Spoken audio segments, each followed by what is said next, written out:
আমার মতো চপার কিনে কে কে ধরা খাইছেন হাত তোলেন। অনলাইনে আমরা জিনিস যতটা সহজভাবে ব্যবহার করতে পারবো বলে ভাবি, আসলেই কি এতটা সহজ হয়? অথচ ভিডিওগুলো এমনভাবে করা হয়, দেখলে মনে হয় কত না জানি সহজ।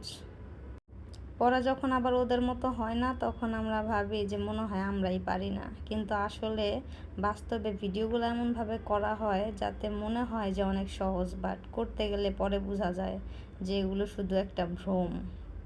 অনেক দিন ধরেই ভাবছিলাম একটা চপার কিনবো, কারণ পেঁয়াজ কাটতে গেলে তো একটু চোখ জ্বালা করে, তো ভাবছি পেঁয়াজগুলো চপারে চপিং করব। বাট যখন চপার আনলাম, চপারে একটা দুইটার বেশি পেঁয়াজ দিলেই এরকম মানে ঘুরতে চায় না।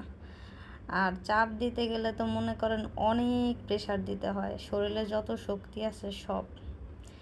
এটাই তার নমুনা, কিন্তু পুরো ভিডিওটা আসলে এখানে দেই নাই, দিলে হয়তো আপনারা হাসবেন, তাই ভয়েসে আপনাদেরকে সতর্ক করে দিলাম। অনলাইন থেকে কোনো কিছু কেনার আগে অনেক অনেক অনেক বেশি ভাববেন, কারণ সব ভ্রম।